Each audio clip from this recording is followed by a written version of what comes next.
Bonjour à toutes et bonjour à tous. J'ai le plaisir aujourd'hui d'accueillir une psychologue, une professeure, une auteure québécoise qui s'est exilée en Suède depuis peu. Et ce personnage humaniste, très positive, ce n'est autre que Madame Lucie. Madame Lucie Mandeville. Bonjour Lucie. Bonjour Sébastien. Puis au Québec, tu sais, on a des lois. Vous avez des lois aussi. Et chez nous, on ne peut même plus dire qu'on est psychologue lorsqu'on a pris notre retraite. C'est particulier. D'accord. Alors, bon, il faut dire que j'ai travaillé pendant 25 ans comme psychologue et comme professeur à l'université en psychologie. Je suis retraitée, mais je suis encore auteure. D'accord, je ne savais pas qu'on ne pouvait plus utiliser son titre lorsqu'on était en C'est retraite. fou. C'est assez Ouais. hallucinant, effectivement. Ouais, on l'apprend tous ensemble, alors c'est très bien. Ben, et ça fait partie des choses qu'on réalise maintenant, comment les professions, les ordres professionnels se sont imposés auprès des professionnels eux-mêmes et contrôlent à la fois ce qu'ils peuvent dire ou pas par rapport à eux-mêmes. Alors, ça aussi, tout est à remettre en question maintenant et je le dis à la blague, on ne peut pas m'appeler psychologue, même si j'ai 25 ans derrière moi d'expérience, de formation solide. Je pense que là, on est des humains qui parlent à des humains. C'est très juste. Je pense on peut dire ça comme ça. On est d'abord des humains qui parlons à d'autres humains et on essaie de parler avec le cœur, avec la sincérité, avec une approche humaniste que tu as beaucoup et en même temps positiviste, qui est quand même un petit peu le cœur, on va dire, de ta réflexion et de ce que tu es finalement. Très bien dit. Ça me décrit bien. Eh bien, c'est parfait. Écoute, je voudrais qu'on aborde, on avait dit qu'on aborderait un petit peu le sujet de la période et qui nous amènerait à essayer de transcender finalement les souffrances que certaines peuvent vivre de nos jours, qui sont essentiellement des souffrances psychologiques, que ces personnes soient malades ou non de cette crise, enfin je veux dire malades physiquement vraiment ou psychologiquement. Le but n'est pas de nier finalement ces souffrances, c'est plutôt d'essayer de comprendre et en même temps d'amener un message positif, de guider les gens vers comment soit l'accepter, soit le transcender. Chacun acceptera ce message à sa mesure, selon ses propres compréhensions, je dirais. Et je pense que tu vas nous aider d'abord peut-être à définir ce qu'on pourrait dire, qu'est-ce qu'une souffrance de nature psychologique dans une période comme celle-là. C'est ce qu'on vit tous, si ce n'est qu'à certains moments. Il faut le reconnaître. Et même si aujourd'hui on parle de bonheur ensemble, Sébastien, il faut reconnaître cette souffrance-là d'abord et avant tout. D'abord, ouais.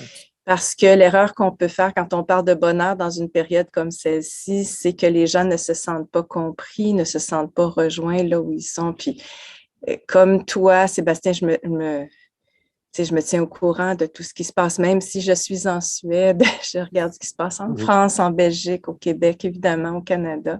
Et je vois bien que les gens souffrent à certains moments. Et les gens, puis ça inclut tout le monde, ça inclut les enfants, les adolescents, les commerçants, tu sais, ces professionnels-là, d'abord et avant tout, et les aînés qui sont isolés parce qu'on s'est rendu compte, toi, plusieurs d'entre nous, que les mêmes lois, les mêmes décrets, les mêmes discours même sont prononcés partout dans le monde. Bon, pour dire que ce n'est pas nos gouvernements, nos politiciens qui décident, ni nos journalistes d'ailleurs qui décident ce discours-là, mais c'est vraiment une instance qui est au-dessus d'eux. Alors, ça fait souffrir les gens qui se sentent seuls, qui se retrouvent seuls, plusieurs. Les enfants, par exemple, qui doivent porter des masques, vivre de façon isolée, ne pas vivre leur enfance. Les adolescents qui sont poussés à éviter d'être en contact avec d'autres. C'est fou, hein? Et les personnes aînées, les adultes, les commerçants qui doivent, bon, passer par-dessus leur droit de gagner leur vie. Tout ça est absurde en même temps. Donc, il y a cette souffrance-là dans la mesure où on plonge là-dedans, où on y croit d'ailleurs. Puis, il y a aussi, il faut parler des gens qui ont réussi à se sortir du discours de l'histoire qui est raconté et qui peuvent faire l'expérience d'un grand bonheur. Je dis souvent qu'il y a le pire et le meilleur à la fois en ce moment. C'est vrai. C'est extraordinaire de voir, bon, chez vous, ils ont sûrement entendu parler de ce qui se passe au Canada avec le convoi des camionneurs. Et c'est pas seulement le convoi, c'est toute cette solidarité de gens qui apportent des vivres, des vêtements, qui dansent et qui chantent ensemble. Alors, il y a quelque chose de l'ordre d'un amour universel, inconditionnel, qui est vécu à travers ces rassemblements. Et les gens en ressortent, puis ils le disent, ils témoignent. Il se passe quelque chose là qui n'a jamais été vécu à notre époque, là. Puis en même temps, il y a ces décisions gouvernementales, ces mesures imposées, ces lois et toutes les nouvelles qui circulent dans les médias qui peuvent faire peur. Alors quand on embarque là-dedans, on se sent démoralisé, on se sent en colère, on vit toutes sortes d'émotions. Il faut les reconnaître, ces émotions-là, savoir que ça fait partie du vivant, savoir que ça peut être utilisé aussi pour devenir actif, intervenir dans cette crise. Souvent, au début, je ne sais pas si chez vous, en France, vous avez parlé de ça, on parlait d'opposition contrôlée. Oui. Et ce que je disais par rapport à l'opposition contrôlée, parce qu'à partir du moment où le terme a circulé, les gens sont devenus méfiants, qui fait partie de l'opposition contrôlée. Et la définition que j'en donnais, c'est si l'information qui vous est transmise vous amène à être passif, vous pouvez considérer que c'est de l'opposition contrôlée. Ce n'est pas nécessairement l'intention de la personne, puis la personne n'est pas nécessairement dans l'opposition contrôlée, mais c'est l'effet que ça a sur vous, cette passivité-là. Alors, vous avez tout avantage à vous couper de cette information-là, passer à autre chose, puis aller chercher des informations ou des personnes qui vous donnent envie d'être dans l'action. C'est ce dont on a besoin en ce moment. Mais ça, c'est une clé, effectivement. Quand on est face à une souffrance, peut-être il faut essayer plutôt que de rester, de ruminer cette souffrance, essayer de passer à une action qui nous permet de sortir finalement de ce schéma de pensée et de la faire soit individuellement, soit collectivement, je pense. Je pense que c'est une clé très importante que tu donnes là sur comment arriver soit à l'intégrer, soit à la dépasser, à la transcender. C'est ce que je me dis, Sébastien, tu t'es sûrement intéressé à l'aspect psychologique de ce qui se passe en ce moment pour dire ça et avoir un intérêt pour m'interviewer d'ailleurs. Et c'est très bien dit. Tu sais, tout ce qui est virtuel en ce moment qui nous amène à rester à la maison, par exemple. Tout ça nous amène souvent à ruminer. Le terme que tu as utilisé, c'est vraiment le terme qui symbolise ce qui nous amène à vivre dans la passivité, à être démoralisé ou à être en colère, puis à faire des choses qui ne seraient pas bonnes ni pour nous-mêmes ni pour les autres. Et effectivement, être dans l'action, c'est sans doute la meilleure chose à faire pour sortir de la rumination. Et c'est très simple. Il n'y a rien de compliqué dans les solution qu'on pourra partager aujourd'hui. Il s'agit de sortir souvent de chez nous. Je dis, ça peut être aussi simple qu'aller parler à, je ne sais pas comment vous les appelez chez vous, nous, c'est les caissiers à l'épicerie, par exemple, ou aux dépanneurs, les gens qui travaillent dans un commerce. Vous avez des marchés publics, allez parler avec des gens pour vous sortir de cette rumination-là. Et dans l'action, souvent, on va dire aussi dans la recherche, c'est démontré que lorsque vous faites une action pour aider autrui, cette action vous fait autant de bien, sinon plus à vous qu'à l'autre. Pourquoi? Parce que vous vous sentez utile, parce que votre souffrance, par exemple, peut être mise en perspective avec la souffrance de l'autre. Souvent, on va se comparer à quelqu'un qui souffre davantage, avoir de l'empathie pour cette personne-là, et ça nous fait oublier un peu notre propre souffrance. Alors, c'est le bénévolat qu'on peut faire, l'action gratuite qu'on va faire à l'égard de l'autrui, bien, elle nous apporte à nous souvent ce bonheur dont on peut parler pendant 1 heure et des heures et des heures. C'est vrai. Et c'est bon pour nous, c'est bon pour les autres également. Ouais. C'est très juste, effectivement, comme tu dis. En plus, c'est une période qui est très propice à la création de petits collectifs. On voit qu'il y en a beaucoup qui sont en train de se créer dans différentes branches. On a, par exemple, en France, les mamans louves qui essaient de protéger les enfants, qui se fédèrent. Il y a les colibris qui sont plus sur une agriculture raisonnée et des projets éco-responsables. Bon, j'imagine qu'il y en a également en Suède de ce type, mais il y a beaucoup d'autres groupes finalement qui sont liés à la santé comme Réinfo Covid ou du Conseil scientifique indépendant. En fait, il faut peut-être conseiller aux gens justement pour dépasser ça, de s'agréger à des petits groupes en fonction de ce qui résonne en eux pour pouvoir partager ces petits moments du quotidien en plus de ces courses effectivement, et comme tu le décris très bien, Et se sentir utile et se sentir faire partie du renouveau social mondial. Bien, c'est exactement ça. Des groupes comme ça, il y en a partout. Il y en a chez vous, il y en a au Canada, en Suède, partout dans le monde.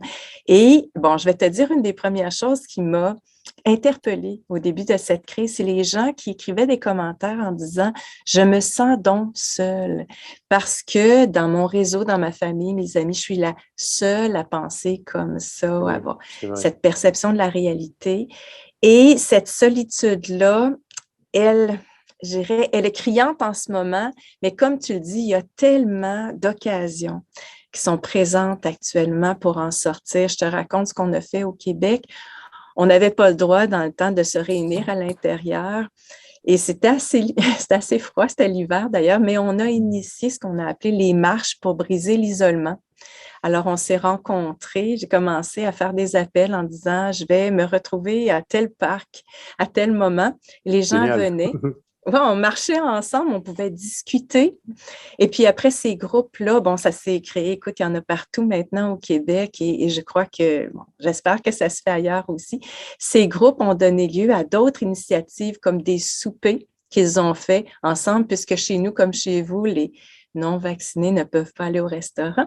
Exactement. Alors, il y a eu des soupers et il y a eu tous ces petits groupes dont tu parles qui sont pas nécessairement très connus. Parce que j'ai l'impression que le renouveau, ce nouveau monde qu'on espère et qui voit le jour, il a commencé à être bâti, même probablement avant, mais il gagne de la force en ce moment parce que les gens ne veulent plus entendre parler de cette normalité à laquelle certains tiennent encore, mais ils veulent être des co-créateurs plutôt. Et il y a des communautés. Moi, j'en parle avec certaines personnes qui, dans tous les domaines, tu le disais sur le plan de l'environnement, mais des communautés plus locales de production, par exemple, mais aussi en termes politiques. Bon, tu parles des mamans loups, j'en avais entendu parler aussi.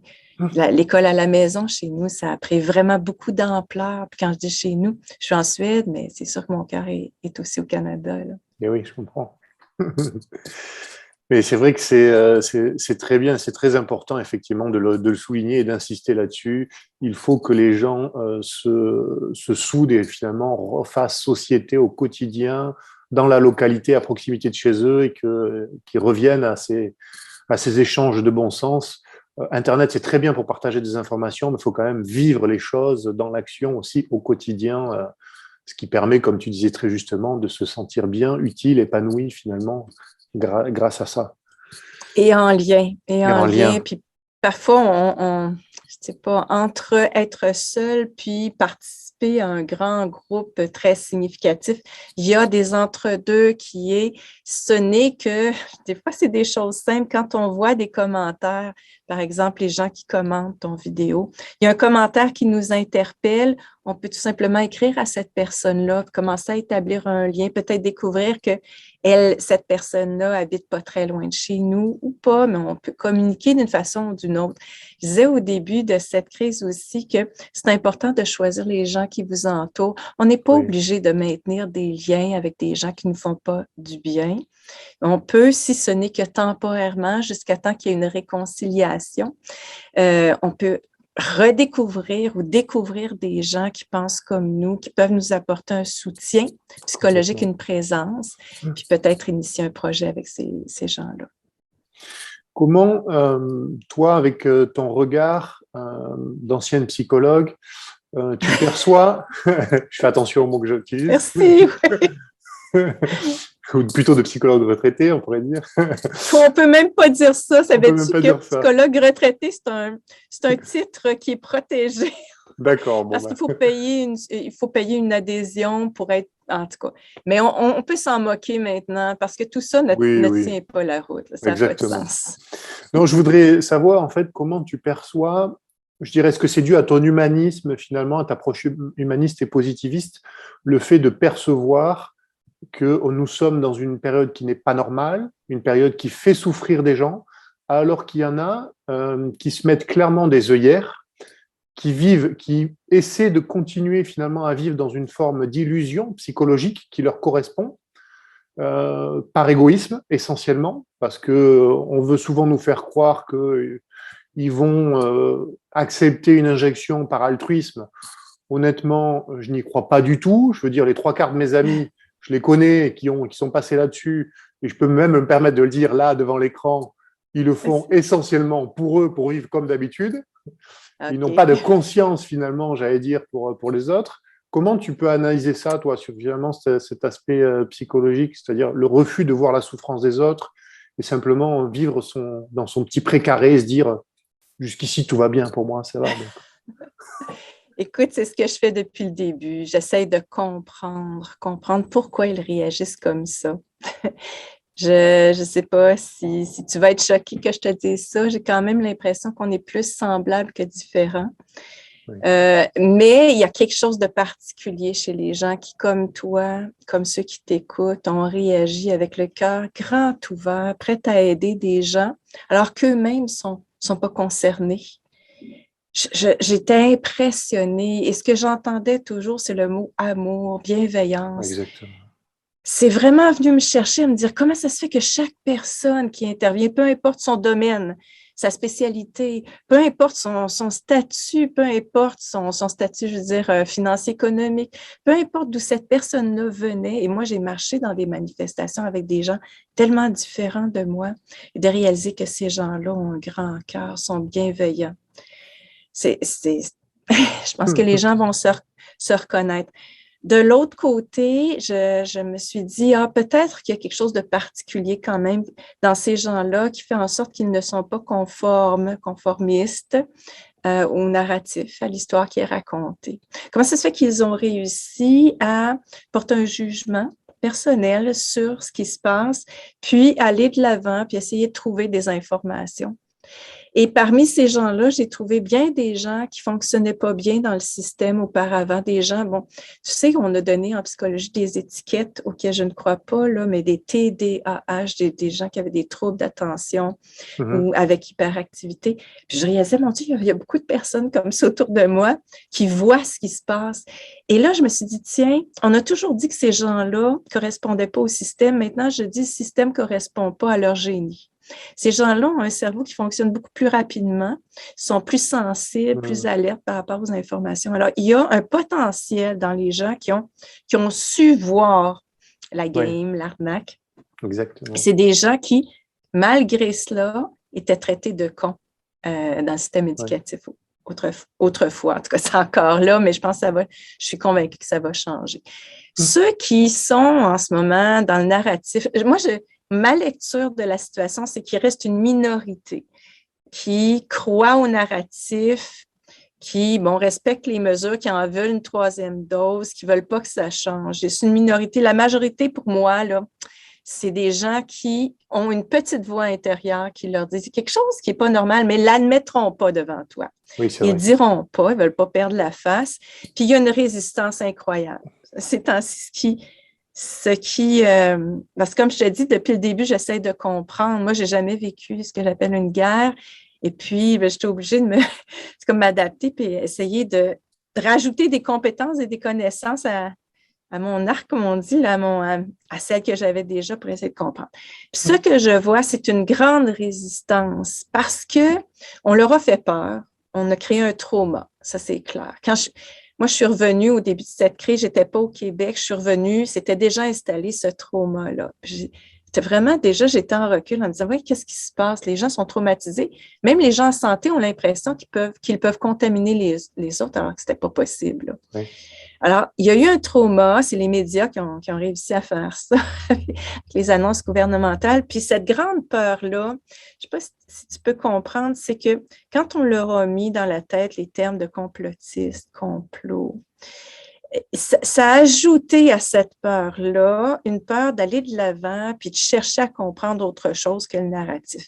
Il y a donc une peur qui sous-tend cette passivité-là. Puis on peut rajouter, qui est-ce qui ne se lève pas en ce moment? Je vais dire, c'est les gens en cravate. Je ne veux pas généraliser parce qu'il y a des gens en cravate qui ont vu clair et qui se lèvent en ce moment, mais c'est quand même ceux qui étaient habitués à leur confort. Puis ce confort-là, ils ne veulent pas le perdre et ils l'associent à la société actuelle. Ce qu'ils ne se rendent pas compte, c'est que cette société actuelle, elle est tout sauf normale. Elle est tout sauf vivante, elle est tout sauf humaine. Mais c'est dans la subtilité. On a tellement été habitués à vivre dedans qu'on ne le voit plus. Je te donne un exemple. Je parlais avec mon ami Robert Béliveau, qui est médecin chez nous, qui intervient souvent. On fait souvent des entretiens ensemble. Puis il me parlait du jardin botanique. Chez nous, il y a un grand jardin à Montréal qui a été fermé à cause de la COVID, qui a été fermé aux non-vaccinés. C'est dehors, là, hein, je vous dis ça en passe. Complètement absurde. Puis, il me parlait de ce jardin-là, puis il y tenait, il y tient évidemment au jardin, puisque c'est là qu'il va faire ses grandes marches, puis il retrouve la santé, le bonheur. Puis là, je réalisais que le jardin botanique avait été clôturé. Depuis toutes ces années, il est clôturé. Je te dirais qu'en Suède, il y a une loi ici qui fait que tout le monde a le droit de profiter des endroits de nature. Et là, je me disais, regardons ça, au fil des années, on a interdit, on a contrôlé, surveillé les endroits de nature dans nos pays. Alors, je ne sais pas si tu comprends.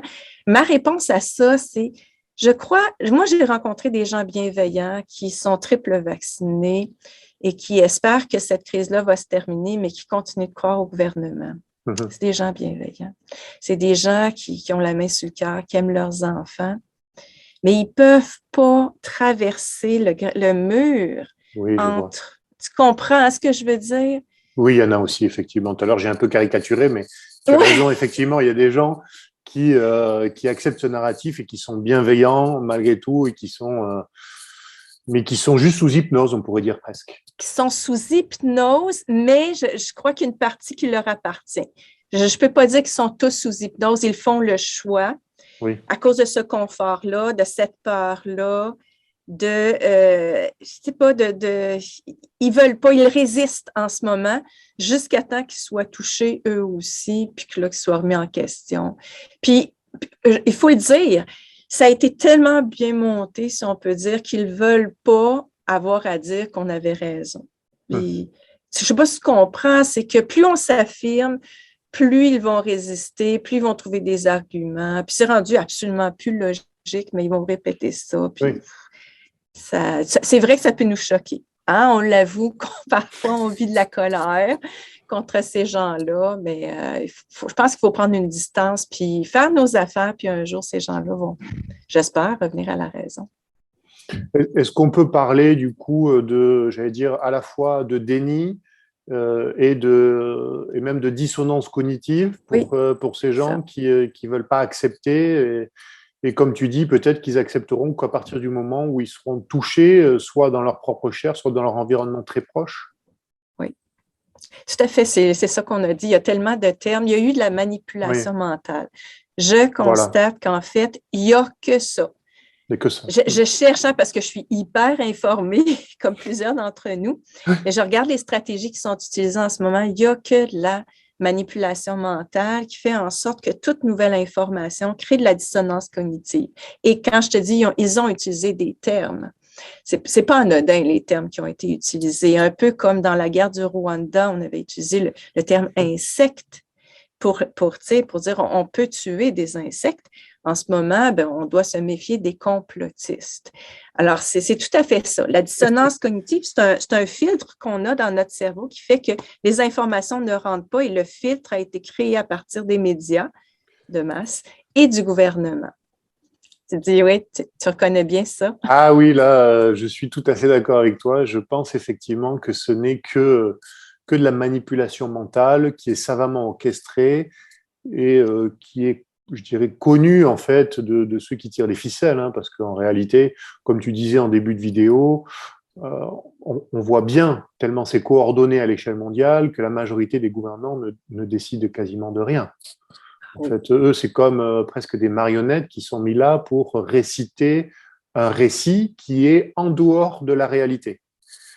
Et finalement, ils n'arrivent même plus, donc ils sont totalement irrationnels. Et ils n'arrivent, et comme la réalité les rattrape, ils ne veulent pas l'accepter. Ben, c'est soit ils ne veulent pas l'accepter ou ça fait partie de la manipulation mentale, cette Oui. confusion, ces incohérences, on les a vues partout, là. Vous avez eu chez vous aussi le fait qu'il ne fallait pas porter de masque, puis après, il ne fallait pas. Tu vois, c'est voulu, à mon sens, de créer de Oui. l'incohérence. Puis quand une personne est confuse, ben, il va s'accrocher à la sécurité. Et là, nos papas gouvernements représentent cette sécurité. Alors, j'ai plus la phrase en tête, mais ça m'y fait penser. Il y avait la politologue Hannah Arendt qui Oui. avait analysé justement l'après-Seconde Guerre mondiale. Et Ouais. dans son livre, je crois que c'était dans ce livre, mais je ne suis pas sûr que ce soit dans celui-là, dans Eichmann à Jérusalem, le fameux conducteur de train, elle disait Oui. que les techniques qui étaient utilisées en fait d'information à l'époque, c'est celles qu'on retrouve à l'heure actuelle, pour de Oui. techniques de manipulation mentale. Et elle disait, l'idée c'était à peu près la suivante, que dire tout et son contraire, ça permettait en réalité de noyer l'opinion publique. Donc ça permettait finalement que l'opinion publique ne se positionne pas. Et comme tu dis très justement, comme elle ne se positionne pas, elle va se ranger plutôt du côté, entre guillemets, Oui. de la sécurité, de ce qu'elle croit être le bon père de famille, qui va être représenté par le gouvernant, alors que finalement, c'est lui qui manipule. Mais bon, eux, ils ne veulent pas le voir. Ils vont se dire, c'est la sécurité, on préfère pas choisir.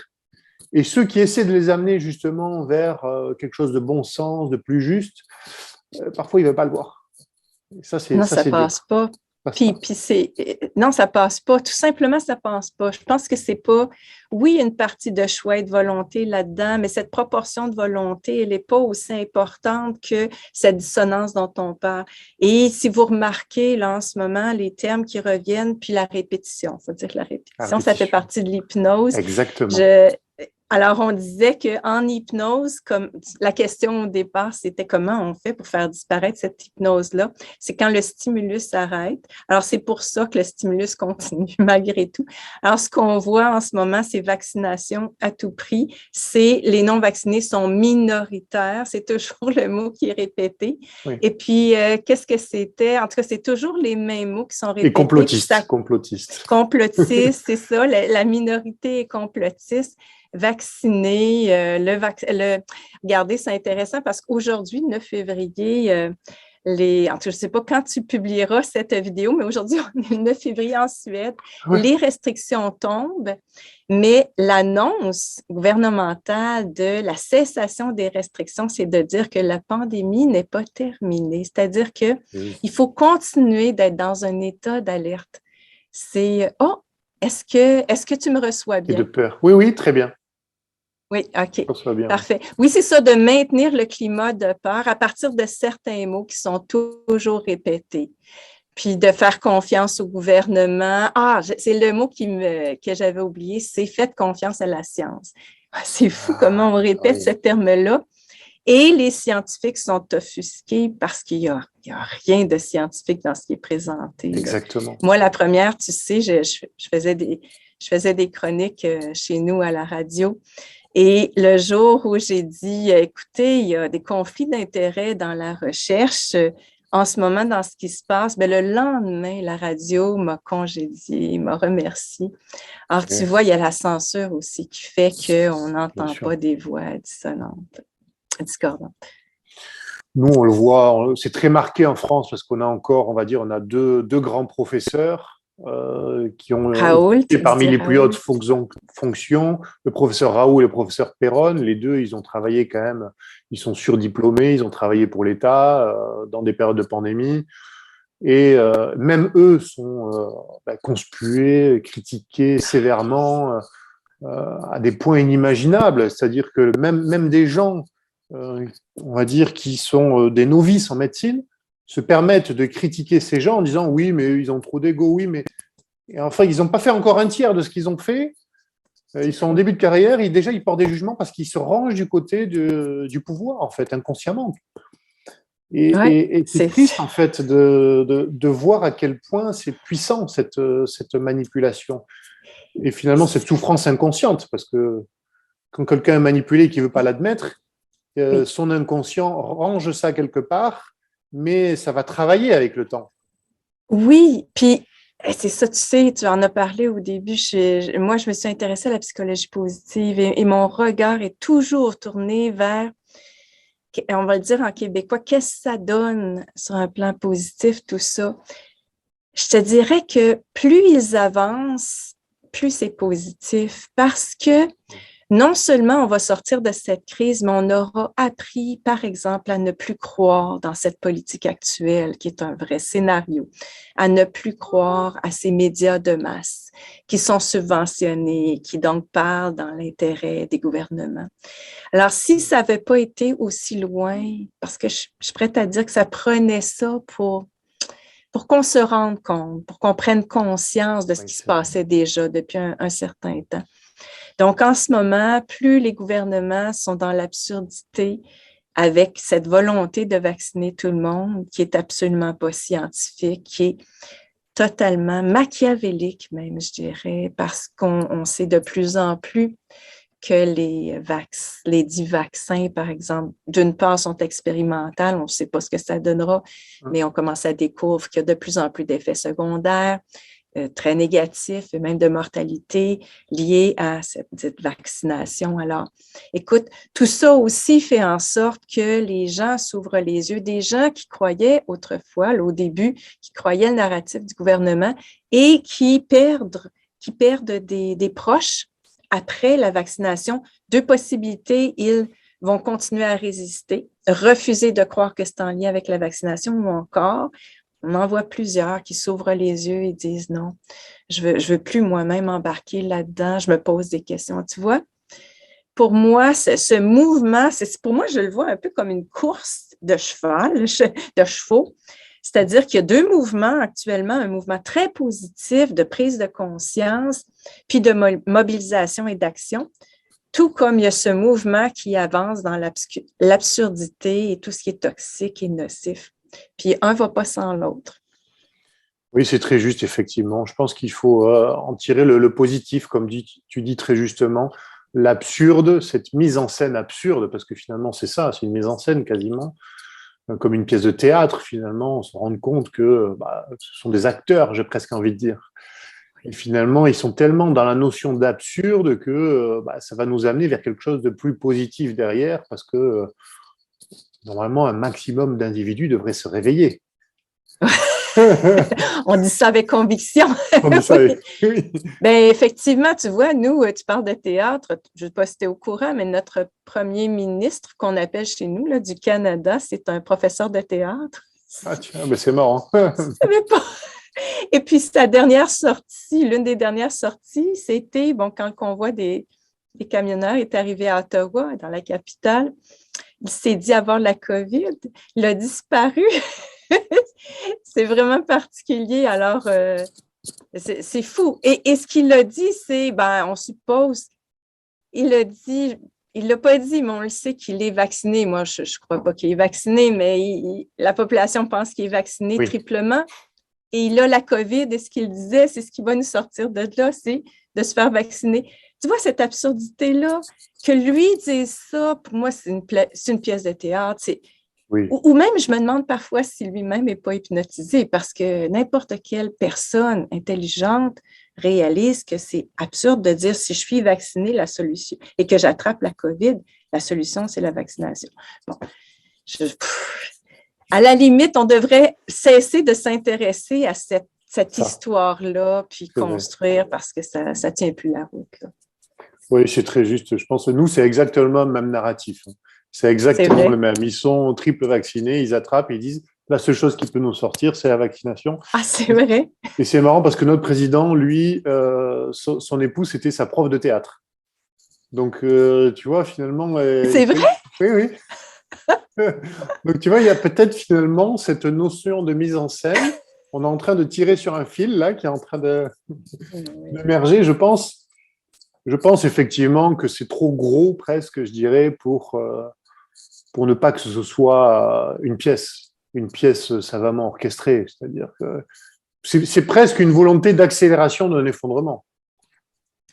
Et ceux qui ne se réveillent pas, ils ne se réveillent pas. Mais Eh bien, c'est bien dit. Je sais que c'est terrible ce qu'on vit. Je le sais, là. Je peux pas m'empêcher de voir ça comme un mouvement très positif d'éveil. Oui. C'était pas nécessaire, à mon avis, d'aller aussi loin pour obtenir va viser à atteindre les objectifs qu'ils avaient, bon, dont on ne parle pas en ce moment, mais qu'on connaît tous, là. Il n'y avait pas besoin d'aller si loin. Alors, pourquoi ils continuent à tout prix, là? Bon, on pourrait passer du temps aussi à répondre à cette question-là, puis on aurait plusieurs hypothèses qui sont sans Oui. doute des vérités aussi, là.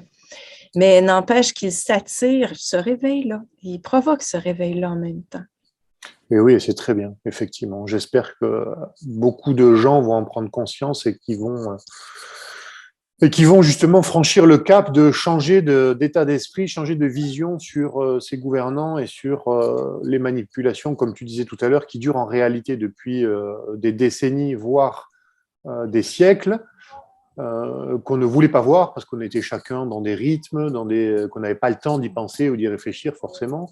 Mais comme tu disais de manière très juste, on est hyper informés, nous, maintenant, parce que comme on a compris quelque chose, on va chercher l'information, on a besoin, par rapport à d'autres qui sont moins informés et qui veulent peut-être pas voir ou ça leur fait peur d'avoir trop d'informations. Mais nous, on a pris position.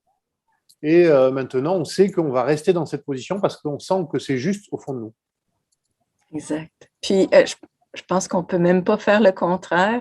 Une fois qu'on a ouvert les yeux, on ne peut plus les refermer.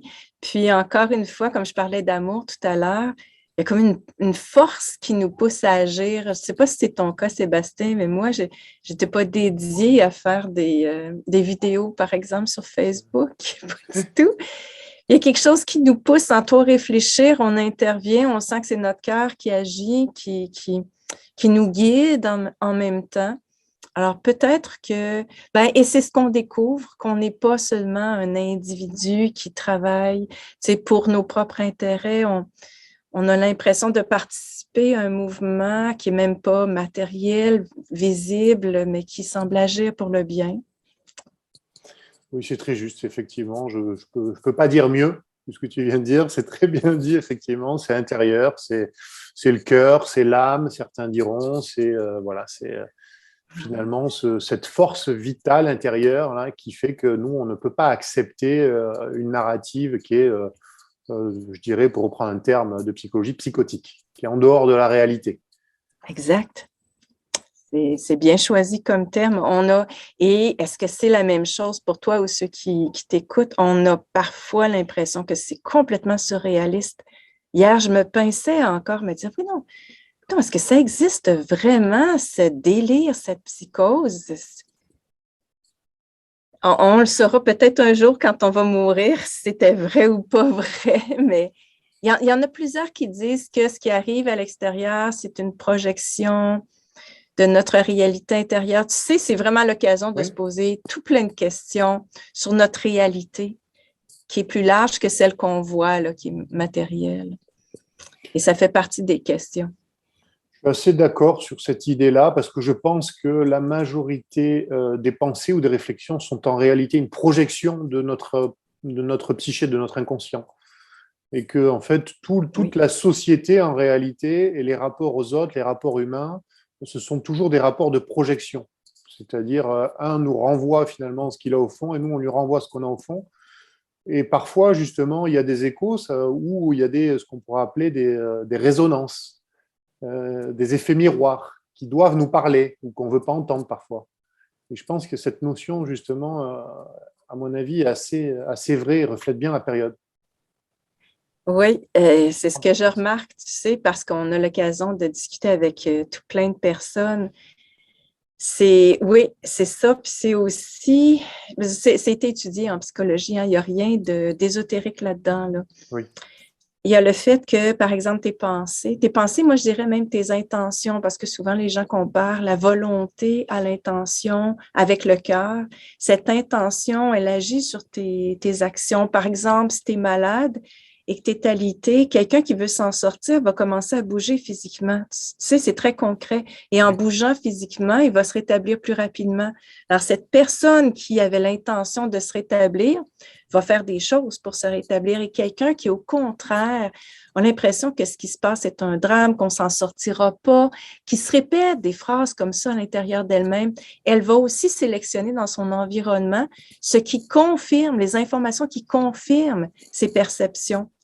Et ça advient parce que tout simplement, elle les remarque. Alors, devant une même situation, une personne qui est positive ou une personne qui est pessimiste, par exemple, va tout simplement porter attention à quelque chose de différent et la réalité qu'elle va se créer, parce qu'une réalité, c'est l'expérience qu'on a de la réalité, l'histoire qu'elle va se raconter est à l'image de ses pensées, de ses intentions, de son vécu.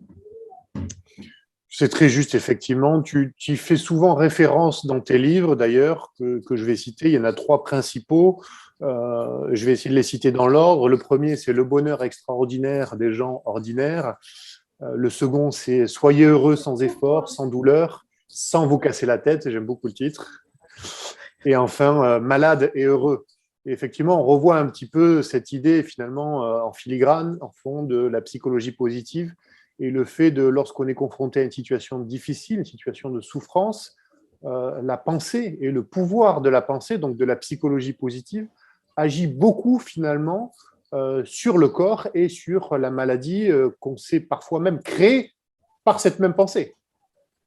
Exactement ça. Puis là, il est le temps de cesser de séparer le corps et l'esprit et le cœur. C'est reconnu que les pensées, les émotions influencent ce qui se passe dans ton corps. Alors, je me souviens quand j'ai sorti ce livre qui était populaire avant même qu'il soit sur les tablettes, il était chez nous, on dit un best-seller.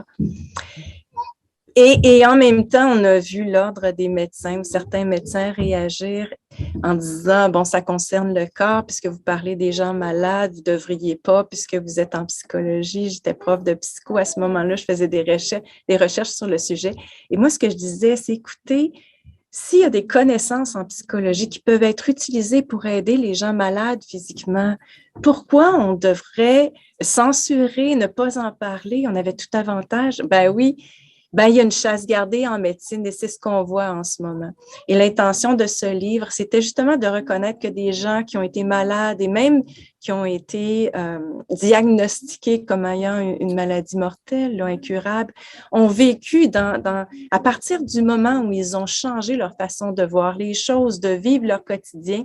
Ça a été pour plusieurs d'entre vous les meilleurs mois, la période de la vie qu'ils ont aimé le plus, où ils ont été le plus heureux.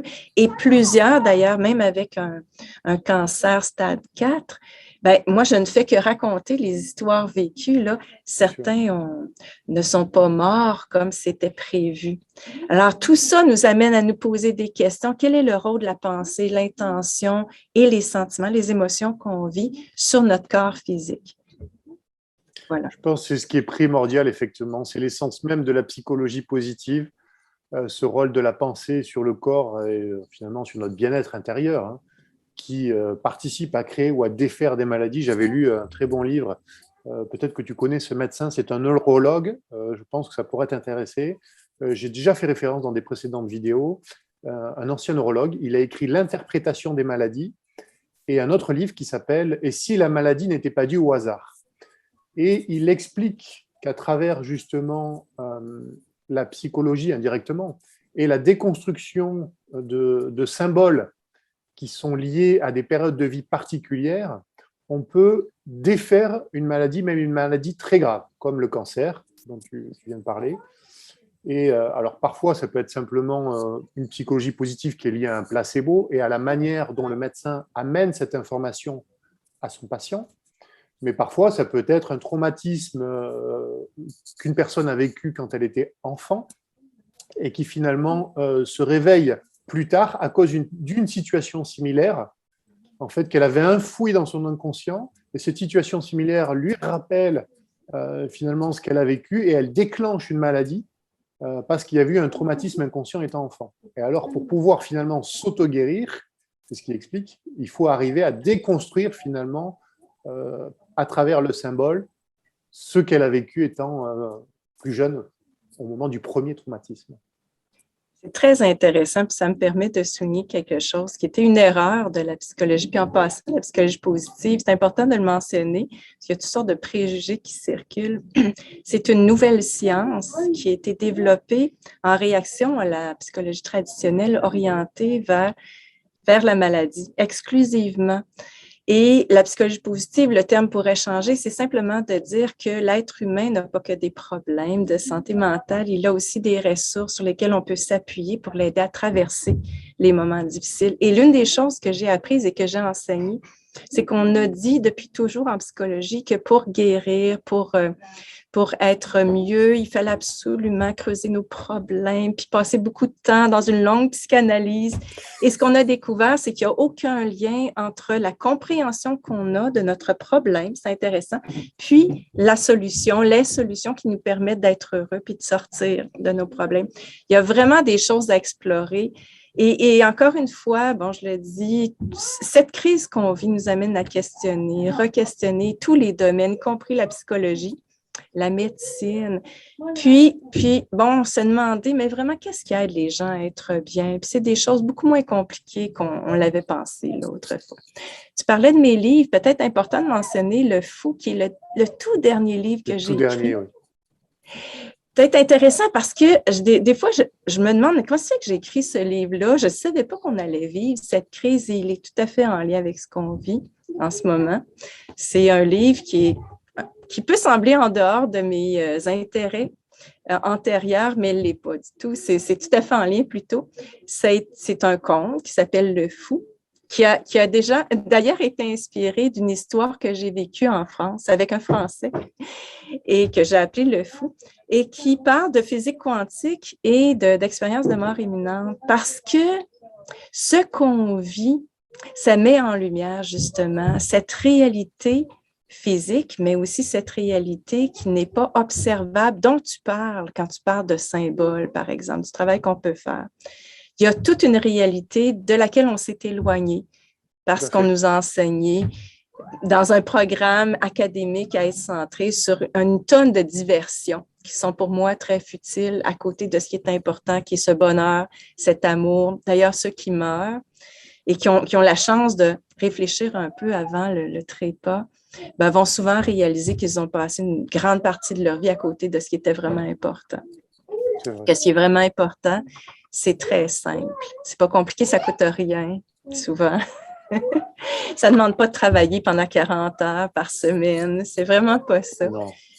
Alors, on est en train de redécouvrir ça à travers la solidarité, l'entraide des gens, le retour à cette connexion avec la nature aussi. C'est vrai, c'est très juste. J'ai lu une phrase, je crois que c'était dans ton livre, où je crois que c'était « Soyez heureux, sans effort, sans douleur, sans vous casser la tête ». Peut-être que je me trompe, mais il me semble que c'était celle-là dans laquelle tu parlais justement de l'esprit tordu de Freud. Et ça reprend finalement ce que tu viens de dire. Oui. Cette déconstruction, je me suis dit, cette dame a tout compris. Ah oui. Je ne suis pas psychologue, mais moi, à la base, j'ai une formation de juriste, après, je suis devenu entrepreneur. Mais je me suis beaucoup intéressé à la psychologie et à la psychanalyse. Et j'ai lu pas mal de livres dessus. Et je suis resté vraiment sur celui qui, à mon sens, est le plus sain d'esprit, à savoir Carl Gustav Jung. Et lui, qui était l'élève de Freud, s'en est séparé justement à un moment donné où il a compris que c'était beaucoup trop orienté sur… Comme rare, je vais te présenter, c'est ceux qui visitent la bibliothèque qui sont Bonjour, en costume de… Comme rare. Hey, hey, say hey. Hey, hey. Hey, hey. Du pratar med en man från Francia. Ja. OK. C'est comme ça. Très sympa, c'est charmant. Ah oui. Tu parlais de Jung. Et oui, je disais finalement, voilà, lui s'est détaché de Freud parce qu'effectivement, il avait compris en fait, j'allais dire presque la perversion intellectuelle de son maître et il était parti à l'envers. Et pourtant, c'est Freud qu'on a mis principalement en avant dans la société au lieu de mettre en avant justement Jung parmi, je veux dire, la classe à la fois pour tout le monde, je veux dire classe populaire, mais surtout pour les psychologues, c'est-à-dire qu'on a essayé plus de les former aux techniques de Freud qu'aux techniques de Jung. Il n'y a que ceux qui sont vraiment accrochés à Jung qui ont… C'est exactement ça. Puis ceux qui s'intéressent un peu à Freud, ils vont comprendre que Freud représente tellement ce qui se passe en ce moment. C'est l'expertise, le mépris de la population d'ailleurs. Tu sais, quand tu t'intéresses vraiment aux positions de Freud, c'était un psychiatre, un médecin qui travaillait pour la classe supérieure, tu sais, des gens très, très riches, qui ont inventé des théories à partir des cas qui ont été... c'est pas vrai. Il y a bien des choses qui sont des mensonges à travers ce qui a été écrit par lui. Puis on réalise que ça ressemble pas mal à ce qui se passe en ce moment. Il passait parce qu'il travaillait avec cette société de gens riches et basé sur des mensonges avec un mépris du peuple, par exemple. On va voir les enfants là, qui circulent, qui viennent nous voir. Mais c'est pas gênant, ça fait la vie, c'est très bien, il n'y a pas de problème. Oh, c'est très bien, effectivement. Je pense qu'on pourrait peut-être essayer de... J'aimerais bien que tu puisses nous donner, grâce à cette notion de psychologie positive, qui sort on va dire, de la psychiatrie freudienne totalement, qui est à l'opposé, et qui est dans une démarche finalement de la pensée positive, qui est décriée souvent par les médias en disant que bon, ça n'existe pas, etc., alors que c'est quand même quelque chose de très important. Tout simplement, on pourrait simplement dire c'est très important d'un point de vue scientifique parce que le cerveau émet des ondes cérébrales. Or, une onde se projette dans l'espace. Je veux dire, on mesure les ondes du cerveau avec un électroencéphalogramme. On est tous capables de comprendre qu'on arrive à lire ce qui se passe sur un téléphone, une tablette ou quelque chose comme ça. Ça se projette par ondes, les images, donc ça veut dire que nous, quand on pense, ça ne reste pas uniquement dans la tête. C'est une onde basse fréquence, donc ça part dans l'espace. Donc c'est important, je pense, même d'un point de vue scientifique, de dire effectivement, il y a quelque chose. L'importance de la pensée est très importante.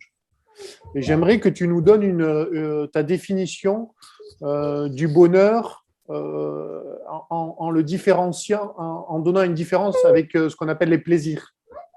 Ah oui, ok, oui. Parce que les gens ont tendance à confondre un peu, ils associent une somme de plaisir au bonheur, c'est pas tout à fait pareil. Est-ce que tu pourrais nous clarifier un peu ça?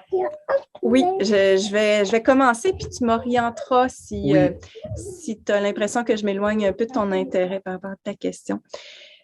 Plaisir, bonheur, d'abord, ce qu'on peut dire, écoute, c'est sûr que le bonheur, on pourra en parler pendant des heures, alors il faut vraiment se restreindre, mais dans ce qu'on vit actuellement, mon impression, c'est qu'on a construit une société basée sur des plaisirs, puis on peut ajouter des plaisirs éphémères. Un plaisir, hein, c'est quelque chose qui nous apporte une sensation. Un plaisir, c'est plus relié à la sensation. C'est éphémère parce que ça disparaît au fur et à mesure. Tandis que le bonheur, c'est quelque chose qu'on pourrait situer plus profondément dans notre être. Et ça peut prendre plusieurs formes, mais c'est généralement quelque chose qui nous rejoint. Alors là, j'ai continuellement des enfants qui viennent me voir. Et ça me distrait un peu. Oui, je comprends. on dit que le bonheur peut prendre plusieurs formes. Oui, ça peut être une émotion positive, une émotion par rapport à quoi il y a un enfant qui vient, qui me sourit, ça m'apporte un bonheur. Ça me rejoint intérieurement, par exemple. Ça peut être en lien avec quelque chose qui est plus dans le temps, comme je contribue à une société qui, pour moi, a plus de sens que celle qu'on vit maintenant. C'est comme une forme d'épanouissement qui correspond aussi à la définition de bonheur, qui n'est pas nécessairement un bonheur immédiat. Je ne sais pas si tu vois. Oui, je vois. Alors c'est pour ça qu'on pourrait penser que même des gens qui sont malades, qui souffrent actuellement, peuvent être heureux. Heureux parce qu'il y a quelque chose, on disait par exemple avec les études de Frankl, que quelqu'un qui a vécu dans un camp de concentration peut avoir tenu le coup grâce à ce sens qu'on donne à la vie. Alors, il y a plusieurs concepts qui sont associés au bonheur, tu vois, qui sortent de l'idée d'un plaisir immédiat parce que je me suis acheté une bagnole. D'ailleurs, c'est ce que j'ai réalisé, c'est même, tu sais, quand je parlais du jardin botanique tout à l'heure, on a offert à la société, aux gens, des plaisirs, mais contrôlés. Et d'ailleurs, on a l'idée que, par exemple, il faut travailler jusqu'à 50 ans, 60 ans, chez vous peut-être 60 quelques années, pour enfin s'offrir une fin de vie heureuse. C'est absolument insensé. Oui, c'est insensé. Parce que nos plaisirs, comme tu dis, sont associés à des biens matériels pour la plupart, en se disant que c'est en achetant une voiture, une belle maison, en faisant des voyages qui nous coûtent beaucoup de sous. Alors, tu vois, c'est complètement... Ben, c'est bien parce qu'on est porté, même peut-être parce qu'on nous parle de plus en plus de limiter l'accès, par exemple au cinéma, au resto. Chez nous, on nous a parlé d'une taxe pour les non-vaccinés, ça n'aura pas lieu, là, mais tu sais, déjà, les gens ont commencé à se dire, bon, peut-être que je n'aurai pas les moyens de m'offrir ces plaisirs-là. Peut-être que c'est une bonne chose parce qu'on va redécouvrir des bonheurs qui ne coûtent rien. Alors, c'est ce que j'ai envie de répondre. Je ne sais pas si tu veux m'orienter davantage. Oui, non, c'est très juste, effectivement. Peut-être, tu me dis si je me trompe, mais je dirais pour schématiser peut-être que les plaisirs, c'est plus quelque chose de surface.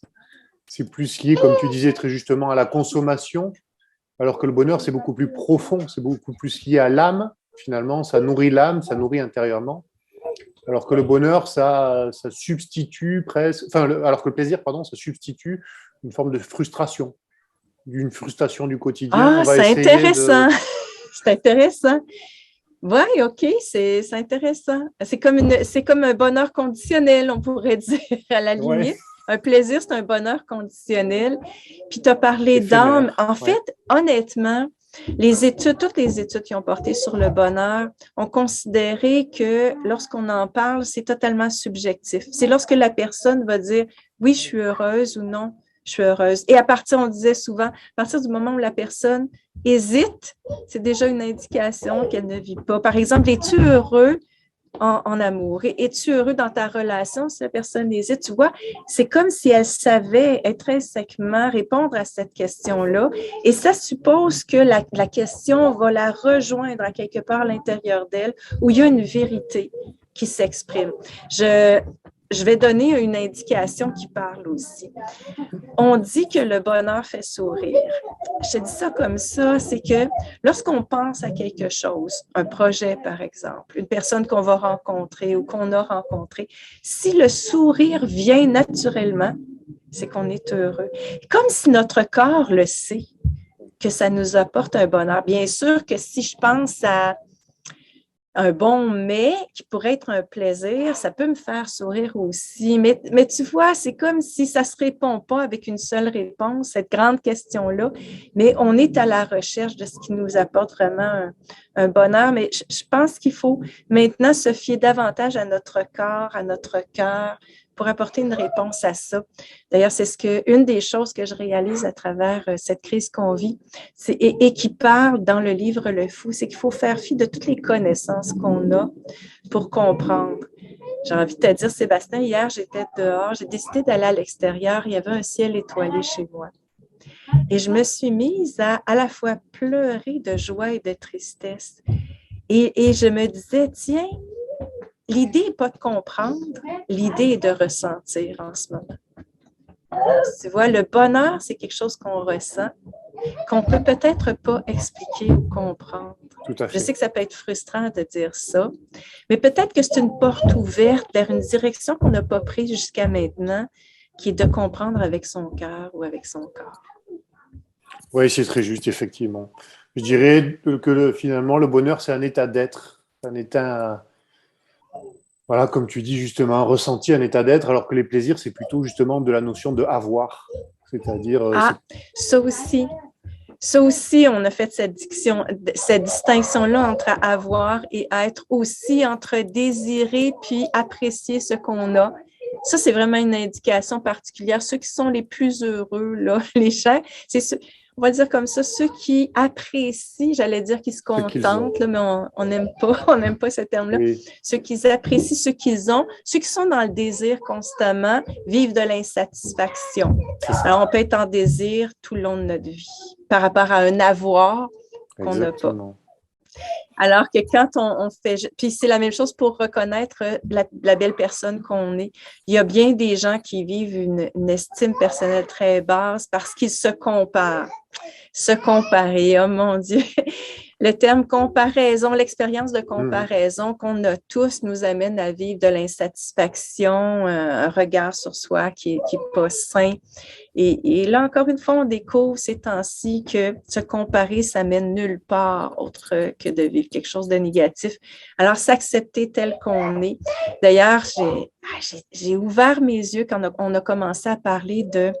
Ça doit être très présent chez vous aussi, mais tu sais, toutes ces personnes qui changent de sexe, Oui. puis très jeune, chez nous, ça commence à 20 ans, même avant ça. Puis comme psychologue, je me disais, nous, les psychologues, on n'a pas fait une bonne job parce que plutôt que d'encourager les gens à changer de sexe, pourquoi on n'a pas été vers les encourager à apprécier ce qu'ils sont, même s'ils sont différents? Même s'ils sont complètement différents, mais s'apprécier, s'aimer eux-mêmes. Complètement. Sans vouloir franchir le cap de finalement cette transformation physique qui reflète souvent un mal-être intérieur au final. Hein. Tout à fait. Tout à fait, c'est ça. Alors, on va essayer quelque chose de nouveau en espérant que ça nous apporte le bonheur. Puis, bon, honnêtement, ceux qui font ce changement-là, je ne suis pas certaine que ça apporte le bonheur au final. Oui, je suis d'accord avec toi, mais bon, peut-être certains, on a l'impression d'avoir la nécessité de faire cette expérience. Je suis pas sûr effectivement que ça les aidera à terme, mais bon, c'est comme ça. Je voudrais revenir sur la notion justement de comparaison et que tu disais très justement, il faut éviter de se comparer. On est tous uniques, on a tous une richesse finalement qu'on a à partager. Il faut l'accepter. Cette notion de comparaison, elle est souvent liée finalement à l'enfance. Elle est souvent liée au système éducatif qui fait que très tôt, très jeune, on nous apprend à nous comparer par un système de notation, donc par un système de compétition, et dans toutes les disciplines, que ce soit une discipline sportive, une discipline littéraire, une discipline scientifique. Et donc finalement, c'est toujours cet état de comparaison qui s'immisce inconsciemment chez l'enfant pour pouvoir mieux l'entretenir après chez l'adulte. Et on évolue comme ça de l'enfance jusqu'à la fin de vie dans cette idée que tout doit toujours être dans un état de comparaison et de compétition. Est-ce que c'est justement peut-être ça qu'il faudrait revoir, c'est-à-dire déjà envisager peut-être pour commencer, puisque s'il faut reprendre à la racine, pour envisager une enfance plus heureuse, il faudrait peut-être revenir à une forme de collaboration plutôt dès l'école et limiter un petit peu la compétition, je dirais. Ça ne veut pas dire qu'il ne faut pas la garder, mais la limiter et mettre beaucoup plus de collaboration. Ah, mais tu sais, j'allais dire en quoi elle est utile, la compétition. Pour moi, elle n'est pas utile du tout, tu as raison. Même, comme tu dis, dans tous les domaines, chez nous, on parle des partis d'opposition en politique. Qu'est-ce que c'est ça? Mais pourquoi pas en complémentarité? Chacun ayant ses forces, on peut travailler ensemble à faire que notre pays se sorte des situations difficiles ou prospère. Mais tu as tellement raison.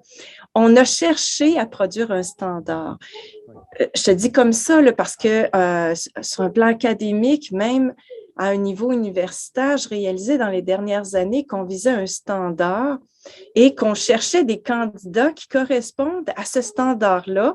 Puis, on invitait les gens à être un meilleur standard. Tu comprends? C'est complètement absurde. Et on éliminait toute la créativité des gens. On n'acceptait plus les gens à partir de leur unicité, mais à partir de leur capacité à rentrer dans un moule.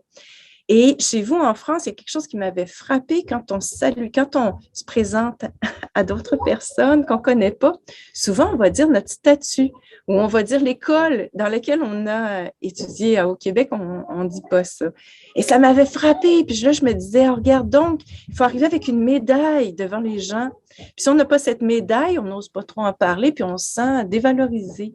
Alors, tu as tout à fait raison. Dès l'enfance, à mon avis, on devrait d'abord et avant tout reconnaître les belles qualités de chaque enfant. Nommer ses qualités, lui apprendre à travailler à partir de ça. En psychologie positive, d'ailleurs, on dit qu'on arrive au même résultat que l'on cible les faiblesses ou que l'on cible les forces pour aider la personne à en faire plus. C'est le même résultat, mais il y en a un qui est plus agréable, je te dirais, puis il va plus vite. Alors, on dit simplement, apprenez à faire mieux ce que vous faites déjà de bien. Tu vois comment c'est simple? Alors que, habituellement, ce qu'on fait à l'école, c'est on dit ça, tu fais ça de mal, puis tu dois apprendre à t'améliorer. Et là, on se concentre sur ce qui va pas bien, puis la personne bute, puis elle se sent pas bonne. Alors que, qu'est-ce que ça donne? Parce qu'on est tous différents et on aurait avantage à reconnaître cette différence, puis à la faire fructifier, à faire en sorte que la personne soit une belle personne différente et qu'elle puisse travailler à partir de cette différence-là.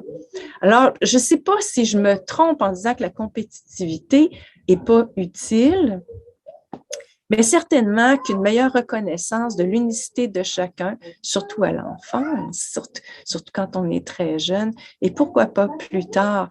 Je voyais des jeunes dire de plus en plus, moi je suis bon là-dedans, puis j'ai pas envie du tout d'étudier d'autres domaines. Puis moi qui viens d'un ancien monde, je disais, ben non, tu dois apprendre tout. Ben je me trompe. Je me trompe. Je crois que comme artisan avant, les gens apprenaient à faire un métier qu'ils possédaient, qu'ils maîtrisaient. Pas besoin d'apprendre toutes les autres matières. Je pense que c'est la même chose. Quelqu'un est bon manuellement, pas besoin d'aller à l'université là, pour faire un bon métier et être reconnu. Ça aussi, on pourrait en parler longuement, mais je suis tellement d'accord avec toi. Et j'espère que le nouveau modèle d'éducation pourra reconnaître ces faits, ce qui marche, ce qui fait qu'un enfant peut se sentir valorisé puis bien s'épanouir dans cette société. Oui, je pense que c'est très important de privilégier d'abord l'épanouissement de l'enfance. On le voit en ce moment avec cette période assez triste. Je crois qu'il y a, en France, je ne sais pas ailleurs, mais en France, je crois que c'est plus de 40%, une augmentation de plus de 40% des états de dépression chez les enfants et chez les adolescents. Parce qu'ils sont bridés. On sait que la petite enfance a tendance à se construire par phénomène d'imitation, c'est-à-dire à reproduire un petit peu ce que fait l'adulte d'abord, à vouloir faire ce que fait l'adulte, et finalement à identifier celui qui correspond ou pas, c'est-à-dire la richesse, on dit, est dans la diversité, mais l'enfant apprend je vais dire, par effet miroir. D'ailleurs, ce qu'on appelle les neurones miroirs, finalement, qui font partie du cerveau des enfants sont vraiment, je pense, le vecteur initial de tout ce qui est émotion, affectif, empathie, et qui aide l'enfant à se construire. Et lorsqu'on leur met des masques, ça les bride. Ben oui. Ça les bride très tôt. Oui. Et donc, finalement, on brise une partie de leur psychologie. Et ça, c'est assez grave, finalement, parce que de ne pas vouloir le reconnaître. C'est peut-être ce qu'il y a de plus grave. Ah, c'est terrible le tort qu'on fait aux enfants en ce moment. Et tu as raison, cette intelligence émotionnelle qui devrait être la base de notre éducation. Pour moi, c'est ça. Oui, l'intelligence, on l'a, on a un potentiel intellectuel, mais cette intelligence émotionnelle, c'est-à-dire savoir reconnaître ce que je ressens, ce que ressent l'autre, pouvoir y réagir adéquatement. En portant le masque, on bloque tout ça. On bloque la capacité de lire chez l'autre ce qu'il vit.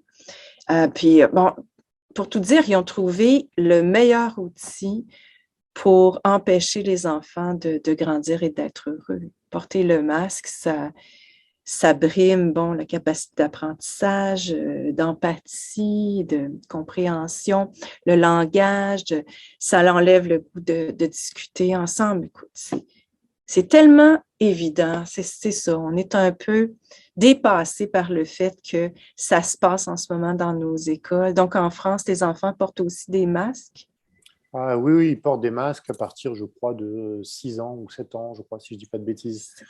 Donc, normalement, c'est après, enfin, à la période de l'âge de raison, on dit. Donc, ça veut dire que la grande majorité de la psyché de l'enfant est déjà en grande partie construite. Mais le fait de voir leurs parents déjà porter des masques parce qu'ils les portent en entreprise et que parfois ils les gardent parce qu'ils vivent dans la peur, le fait de tout ça, les parents ne s'en rendent pas compte, mais en réalité, ils vont inconsciemment participer à une forme de traumatisme de l'enfant. Et ou peut-être pas un traumatisme, le mot est peut-être fort, ouais. Mais ouais. Au moins à quelque chose qui va le blesser intérieurement, je pense. Hein. ou en tout cas empêcher quelque chose. Ne pas l'aider, ça c'est certain. Puis tu as bien raison de mettre l'emphase sur l'effet miroir, l'imitation. On est tous comme ça. On est un peuple qui est grégaire. Oui, même les adultes, on est pareil. Même parmi les gens qui se distinguent en ce moment, on a un peu besoin d'un repère social pour s'exprimer. Alors, ce que font les parents à leurs enfants actuellement, c'est la même chose qui s'est fait dans le passé par rapport à l'alimentation. Oui, c'est grave ce qui se passe, mais c'est comme tellement obvious, tellement évident qu'on a tendance à oublier que dans le passé, on a, par exemple, nourri mal nos enfants, comme on s'est mal nourri. On a habitué nos enfants à un plaisir de consommation. Tu vois, tout ça existait déjà. Avec le masque, c'est comme, ben là, c'est la cerise sur le sundae, comme on dit. Puis, tu as raison, la capacité d'adaptation, on en parle souvent des enfants, ça peut donner un certain espoir parce que là, ce qu'ils vivent, c'est un peu comme des enfants maltraités. Ce que vit un enfant maltraité, c'est que lui, il n'a pas d'autre référence, il pense que c'est normal. Alors, ce n'est pas un trauma, si on peut dire. Oui. C'est que, tu comprends? Oui. Mais ce qui va nous intéresser bientôt, c'est comment on peut réparer ça. Comment on peut réparer le tort qu'on a fait aux enfants, comment on peut réapprendre aux parents aussi à avoir des relations saines avec leurs enfants, à se défaire de cette société de merde qu'on dirait chez nous. Écoute, il y a tellement de choses qu'on aura à reconstruire. On est en train de reconstruire. La bonne nouvelle, c'est qu'il y a quand même un certain nombre de parents qui ont décidé de retirer leurs enfants de l'école ou du moins de leur montrer un autre modèle à la maison. Parce que ce que je pense, c'est qu'il y a eu beaucoup de personnes qui se sont soumises parce qu'il n'y avait pas le choix en disant « je dois aller travailler », tout ça, mais à la maison, qui disait à l'enfant d'enlever son masque, qui invitait les amis à la maison. J'espère en tout cas qu'il y a eu un semblant de comportement plus sain à la maison. Oui, j'espère aussi, ça c'est sûr. Ça serait triste si vraiment il n'y avait pas ces comportements plus sains. Si on les enlève de l'école pour avoir des comportements plus malsains à la maison, c'est pas bon signe. Ah non, c'est ça, mais je parle plus des enfants qui allaient à l'école, mais dont les parents étaient conscients que c'était pas la bonne chose à faire, puis qu'à la maison, ils offraient un contexte qui est sain. Là. J'espère. Oui, j'espère aussi. Je voudrais simplement faire une petite référence, peut-être que c'est quelque chose qui t'inspirera aussi. D'un livre que j'ai utilisé, que j'avais déjà lu, que j'ai repris en partie pour préparer notre petit entretien, et qui s'appelle alors, Pour une enfance heureuse, du docteur Catherine Guégan. Et en fait, c'est comment finalement repenser une éducation à la lumière des découvertes scientifiques, c'est-à-dire du fonctionnement du cerveau. Et donc, je pense que c'est très important pour les parents, pour les familles, d'essayer de comprendre comment fonctionne leur enfant et en même temps comment ils fonctionnent eux-mêmes, hein, parce que finalement, le fonctionnement de l'enfant, c'est le fonctionnement de l'adulte. Hein. Donc, à la base, oui. À la base. Donc, je pense que c'est aussi un livre voilà, qui peut être intéressant à lire, même s'il y a des passages qui peuvent être un peu techniques parfois, notamment sur le fonctionnement du cerveau. Mais la clé, c'est justement, et qui se rapproche de ta matière, j'allais dire, la clé, c'est la psychologie positive, c'est-à-dire, c'est finalement comment donner confiance aux enfants, comment les aider au quotidien, malgré les échecs, à les encourager, à être dans l'altruisme, en même temps avec les autres, et finalement, comment les aider à fonctionner en société, tout en se préservant eux-mêmes et en étant bien, j'allais dire, bons avec les autres. Tout à fait. Puis c'est parfois pas. Faire ça, c'est parfois pas comme on le pense. Ce que je veux dire par là, c'est que pour donner confiance aux enfants, c'est probablement la base et c'est ce qui manque. C'est cette compétitivité dont tu parlais, tu vois, l'effet que ça a, c'est justement d'enlever cette confiance, de la détruire. Et donner confiance aux enfants, c'est pas toujours en étant bon soi-même. Je te dis ça parce que je suis aussi un parent et j'ai découvert que lorsque j'arrivais à montrer à mon enfant que moi aussi, je fais des erreurs, moi aussi, je suis pas parfaite, c'est les moments où lui-même se sentait plus en confiance. Parce que d'être trop sur le top, on peut aussi créer l'effet inverse chez nos enfants. Alors, je dis oui, c'est ce qu'il faut. Je pense qu'on doit s'intéresser à comment donner confiance à l'enfant, mais c'est un art. C'est subtil, c'est pas toujours comme on pense. Tu vois, des fois, on va en mettre trop. Puis quand on en met trop, par exemple, trop donner de compliments, ça va créer l'effet inverse parce que les enfants sont intelligents. Ils vont se dire, ouais, mais c'est parce que c'est mon parent qui le dit. Oui, oui. Alors, tu vois, on a à apprendre à C'est agir avec nos l'équilibre. enfants pour créer cette confiance. C'est l'équilibre, c'est le raisonnement, c'est le ressenti et c'est beaucoup d'écoute. Souvent, on est dans la parole, mais je te dirais que le secret, c'est l'écoute. Savoir écouter nos enfants, savoir écouter l'autre, savoir apprendre aussi de nos enfants. Mais savoir les guider aussi parce que les enfants ne sont pas des adultes, c'est aussi une erreur qu'on a fait. Considérer que nos enfants pouvaient tout décider alors qu'ils n'ont pas d'expérience encore de la vie. C'est très juste, effectivement. L'écoute, le dialogue, c'est une clé fondamentale. L'équilibre, bien sûr. On ne peut pas renier qui on est, nos états émotionnels en fonction d'une journée difficile, en fonction de... Mais bien sûr, il faut toujours essayer d'être dans une forme de mesure, finalement, quand on apporte une forme d'éducation. Ouais, ou être aussi, il y a un petit piège dans lequel on peut tomber, c'est essayer d'être des parents parfaits. Oui. J'ai vu ça chez les psychologues parce qu'ils avaient tellement appris sur le développement des enfants qui passaient à côté de la traque complètement parce que l'idée, c'est d'être un humain avec un autre humain, de l'aider à grandir. D'ailleurs, trop dialoguer avec des jeunes enfants, c'est plutôt être dans l'action, servir de modèle, comme tu le disais. Si je suis une personne qui va, par exemple, à Noël, prendre du temps pour aider un itinérant, des gens qui en ont moins, puis que je me laisse être accompagnée par mon enfant, c'est la meilleure façon d'apprendre. Oui, c'est vrai. Tu comprends, plutôt que de commencer à parler de principes psychologiques. Non, c'est le partage dans l'action. Dans l'action, exactement. Parce que c'est ça que l'enfant retient souvent plus qu'un long discours.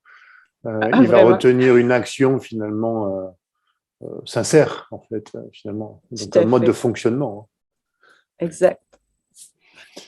C'est très beau. Écoute, je voudrais peut-être qu'on puisse donner des dernières clés, j'allais dire, aux individus pour passer cette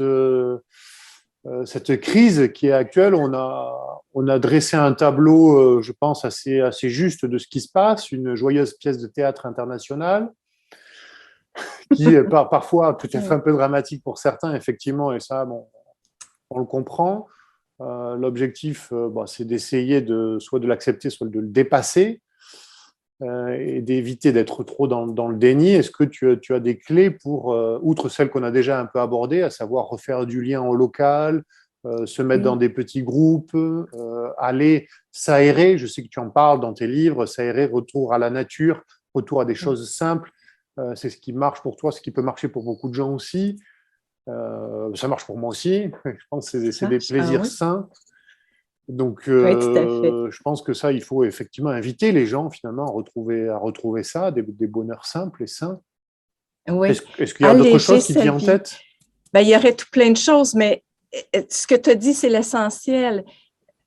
S'alléger aussi. Tu sais, on est tous les deux, du moins, très au courant de la raison pour laquelle tout ça a lieu, puis l'intention qu'il y a derrière. Et parmi les stratégies qui sont utilisées, il y a une surcharge d'informations et de divertissement, je te dirais. C'est un vrai divertissement, cette histoire-là, cette pièce de théâtre. On n'a plus besoin de regarder de films sur Netflix parce que ici, on dit spennande, c'est excitant à la limite. Demain, on veut savoir qu'est-ce qui va se passer. Les discours, de quoi on parlera.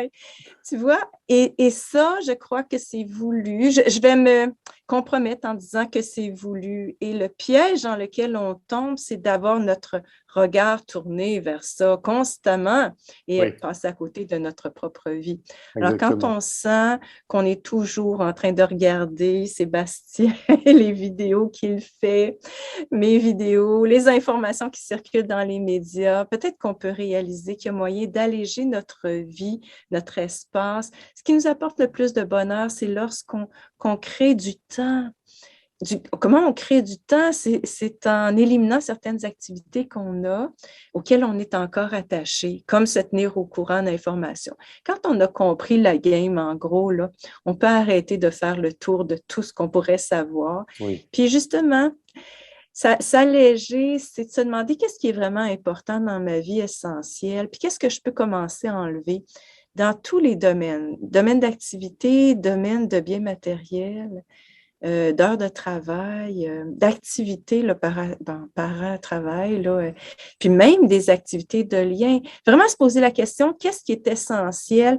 Puis qu'est-ce qui va arriver? C'est qu'on va retrouver du temps pour justement contacter le vrai bonheur de l'âme, dans l'âme. Et ce vrai bonheur-là, je vous jure, vous le savez, c'est dans des choses tellement simples comme hier, j'ai choisi, je ne sais pas les choix que vous faites, mais plutôt que de passer une autre heure avant de me coucher à m'informer, j'ai dit, Lucie, là, tu vas fermer ça, puis tu vas aller dehors. C'était froid, je me suis bien habillée, puis d'aller voir le ciel.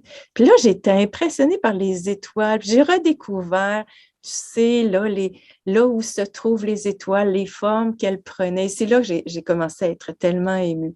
Alors, qu'est-ce que vous faites, vous, pour vous alléger en sachant que c'est ce qu'ils veulent, vous divertir, vous libérer de ça, puis retrouver du temps, de l'espace. Puis, tu sais, souvent, on dit l'argent ne fait pas le bonheur. Pourquoi? Parce que c'est bien matériel qu'on accumule. C'est aussi une source de préoccupation, comme si votre voiture brise, si vous en avez une. Si votre belle maison, 10 pièces, ont besoin d'être rénovées, c'est une source de préoccupation. Alors, je ne sais pas si le message est capté, là, mais c'est de diminuer, baisser ça, simplifier notre vie pour retrouver cet espace immatériel qui existe. Et c'est là que se trouve le bonheur. C'est très beau, effectivement. Je pense que c'est exactement ça. C'est un beau message de la fin pour dire que finalement, s'alléger, c'est revenir à l'essentiel. Et revenir à l'essentiel, c'est finalement se recentrer un petit peu sur soi plutôt que sur les divertissements extérieurs. Investir sur soi au final. Hein. Investir sur soi, c'est apprendre aussi un petit peu plus à se connaître. Alors parfois, je sais que pour certains, ça peut être angoissant parce que ça peut nous rentraîner à une phase de rumination. Mais il ne faut pas tomber là-dedans, apprendre à se connaître à travers la psychologie positive, par exemple, de Lucie, ou à travers d'autres livres. Il y a plein de livres qui apprennent finalement à la découverte de soi, de ce qui nous anime, de notre âme, finalement de toute notre richesse intérieure. Chacun a ses propres richesses, il faut les cultiver. Et je pense que tu nous as délivré là un très beau message de bonheur. Ah, t'es bien informé, tu connais tout ça. C'est bien beau de t'entendre aussi en parler. C'est gentil, je te remercie. Est-ce que tu as autre chose à dire peut-être avant qu'on clôture cet échange qui était pour ma part très agréable? Ah, ben c'est réciproque, c'est ça. À chaque fois que je fais de belles rencontres comme ça, je me rencontre. De belles rencontres, je m'en rends compte. Comment il y a des gens riches. Alors, j'ai envie de te dire merci, Sébastien. Je le dis souvent aux autres. Merci d'exister. Je me rends compte qu'à travers cette crise, oui, il y a des gens qui bougent pas, qui sont dans le confort. Mais il y a aussi des gens qu'on découvre, qu'on n'aurait jamais découvert. Ça n'avait pas été de cette crise-là. Et t'en es une belle découverte. Merci, j'ai aimé. À chaque fois que je t'ai entendu parler dans notre entrevue, j'apprécie ton degré de connaissance, ton ouverture d'esprit, le fait que tu as vraiment... il y a quelque chose, tu as fait une démarche intérieure, c'est certain, pour parler comme ça. Et je remercie chaque personne qui t'écoute, qui prenne la peine de s'intéresser à eux-mêmes, à comment s'en sortir, à comment rétablir des liens, créer je ne sais pas comment on peut l'appeler, mais il y a certainement une construction qui a lieu en ce moment de quelque chose de très beau. Alors, merci. Oui, je suis tout à fait d'accord. Il y a une belle construction qui a lieu. Je te remercie aussi chaudement du fond du cœur pour cette très belle découverte. J'ai beaucoup apprécié aussi nos échanges. J'ai beaucoup aimé t'écouter. C'était vraiment très agréable. C'est une belle rencontre. J'espère qu'on aura l'occasion d'en refaire.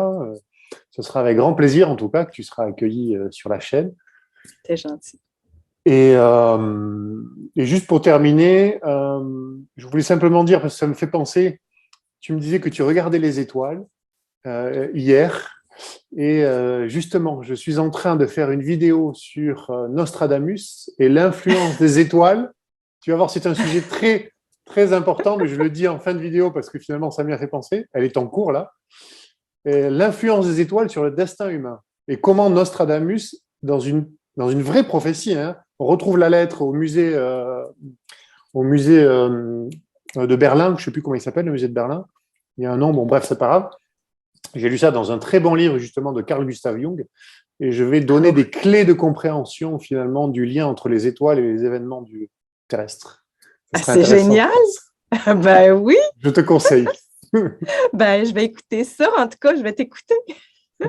Voilà, c'était juste pour la petite anecdote, parce que comme tu me disais que tu regardais le mouvement du ciel. Et que c'est génial!